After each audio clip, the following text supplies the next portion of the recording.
50 points. Yun po mga master ang cut-off score para sa mga mag-a-apply ng reclassification under the career progression sa Department of Education. Ang nakikita po ninyo ay bahagi po ng DepEd Order number 24 Series of 2025 kung saan nakapaloob ang guidelines para sa pag-implement ng expanded career progression para sa mga teachers and school heads ng Department of Education.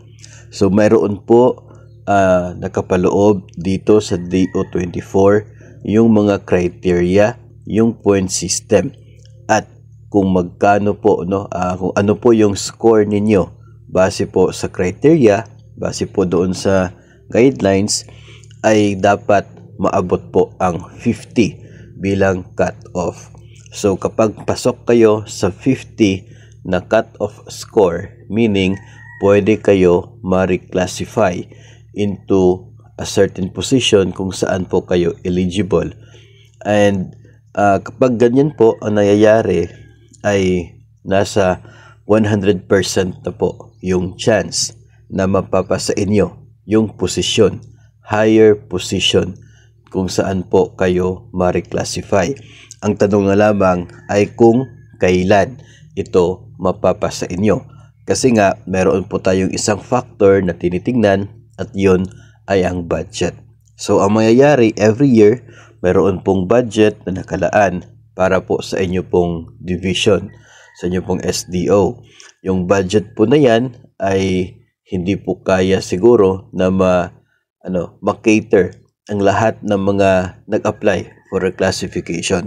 Kaya po doon sa portion na yon ng DO24 ay sinasabi na irarank from highest to lowest yung score with highlights sa mga umabot ng 50 yung score nila. Kasi yun po yung cut-off. Ang purpose ng ranking from highest hanggang sa lowest na score is bibigyan ng priority sa reclassification yung mga nasa highest na score, yung mga nasa itaas po sa ranking. Sila yung mauuna sa reclassification. Depende po sa kinakailangan na budget at sa available na budget.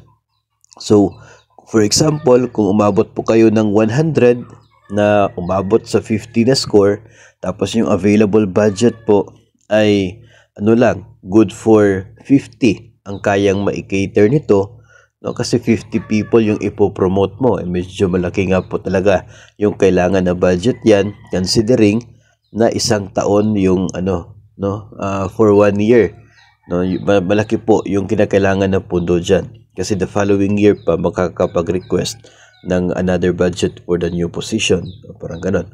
So, kung for example, 100 kayo na eligible, 100 kayo umabot sa 50, tapos yung kayang i-cater ay 50 lang, so yung nasa top 1 to 50, sila muna yung mauuna na ma-reclass.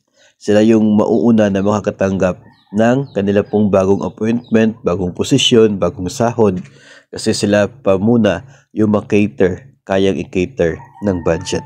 Yung remaining 50 na nasa rank 51 hanggang sa rank 100 ay huwag mag-alala. Kasi nga po sinabi natin kanina, 100% na sure na mapapasa inyo yung posisyon kapag umabot ng 50 yung score mo.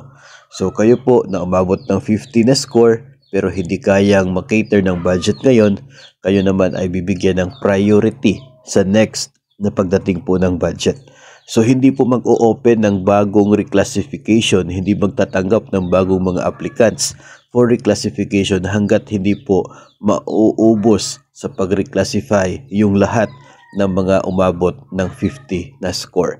Yun po ang mahalaga dito po sa expanded career progression.